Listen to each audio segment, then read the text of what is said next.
Welcome back, folks. Welcome to another edition of Patriot Network TV, and it is our honor, privilege, and pleasure to have on the phone from Washington, D.C. with us today, Dr. Paul Gosar. Paul, how are you doing today, buddy? I'm doing well, Terry. How's everything back in Prescott? Well, it'd be a lot better if we could get a federal government that understood that they are composed of limited powers, but as long as we've got good, honest representatives like you back there trying to restrain the rest of the federal mechanism, we'll be okay. Tell us what you're up to these days. Tell us about legislative action. Tell us what it looks like from the inside of the meat grinder back there.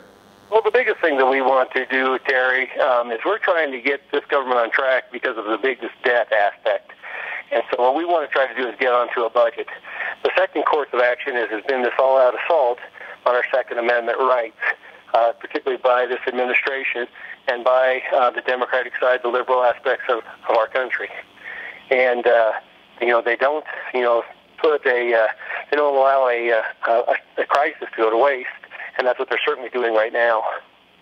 Well, that's, you're quoting Rahm Emanuel, the former chief of staff for President Obama, and at every instance when some horrible thing would happen, Rahm Emanuel would get that sick smile on his face and say, you never want to let a crisis go to waste. In other words, politicize every human crisis for political advantage for your side of the argument.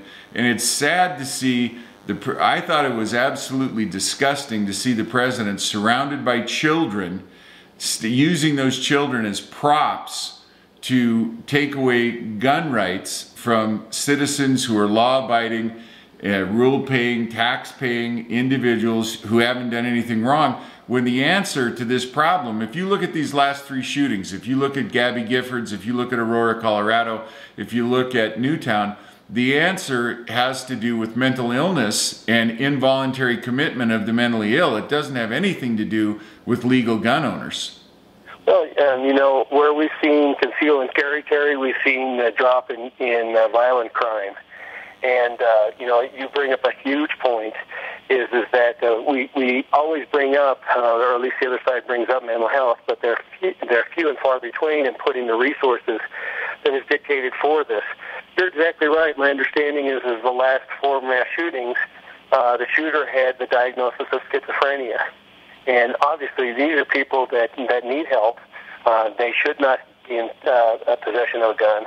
But there's also so many tragedies here, Terry, in regards to what's happening. I mean, I look at this kid that created the Newtown massacre. Here's a mom, here's a kid from a broken home, a single mom with a special needs kid whose problems get worse and worse and worse, and she's trying to institutionalize him, and he goes nuts. And I hate to say it in that aspect, but he breaks. Well, I think there go common sense wise in addressing. Well, I think there's no way other than practical language to address a lot of this. Yeah, that the names and the changing attitudes, are very, very poignant, Terry, and I think that what's so important also is that what depth this administration and their friends will go to no ends to restrict our Second Amendment.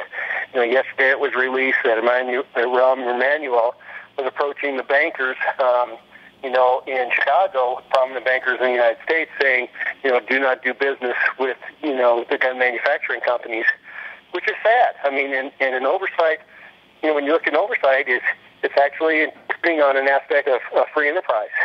Well, and they've gone another step further. They're encouraging in the back room. You don't see this on the front page of the paper, but CalPERS, the largest pension fund, the California Pension Fund, there are stories circulating, and I don't have firm sources on this, but I have friends who teach in California who've told me that there's a movement to make CalPERS divest itself of every stock of every company that sells ammunition or firearms, and that they're going to go after. If you're Cabela's, if you're, whatever company, and you have firearms as part of your stock and trade, they're going to dump your stock.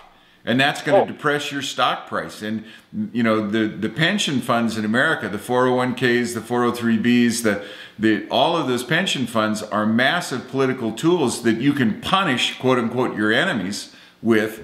And if Rahm Emanuel is leading the charge in Chicago to do that, and you know, there's a footnote there that I think is so ironic. Chicago, the murder capital of America, has the strictest gun control. Chicago and DC, which come in 1-2 on gun deaths every year, they've got the strictest gun control. They don't seem to be getting the message. Gun ownership, higher rates of gun ownership correlate with lower amounts of crime. And that, people got to get straight with that. The guns aren't causing the crime, criminals cause the crime.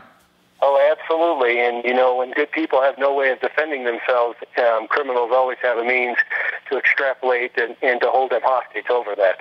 So, you know, I applaud, you know, all the different factions that are coming together.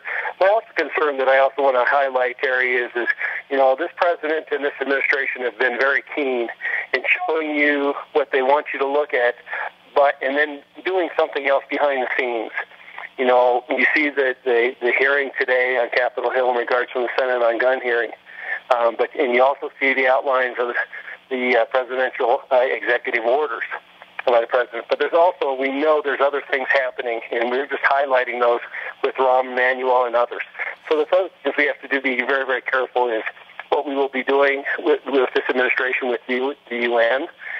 It's constantly been a probe in which to see our constitutional rights to the United Nations, and that's something that we cannot absolutely stand for.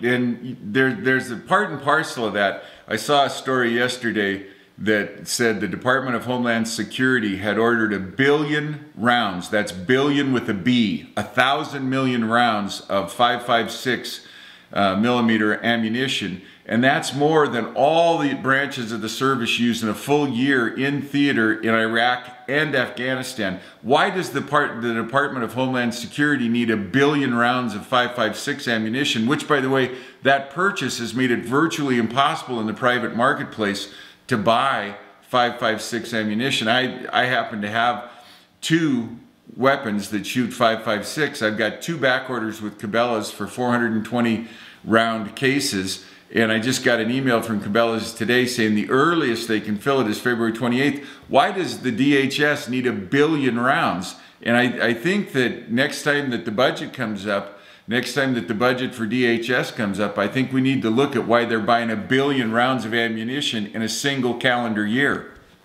Oh, absolutely. That comes under the scrutiny, and that's one of the things that happens when you have true transparency in doing a full budget, is allowing full disclosure on what things are being utilized for. And that's why the opposition on the other side of the aisle has not passed a budget, because there's only subheadings of finances and numbers, and they can shuffle that around willy-nilly how they would like to do, and does not give the true oversight of Congress on that, on where the money is spent and what it is not spent on, Terry.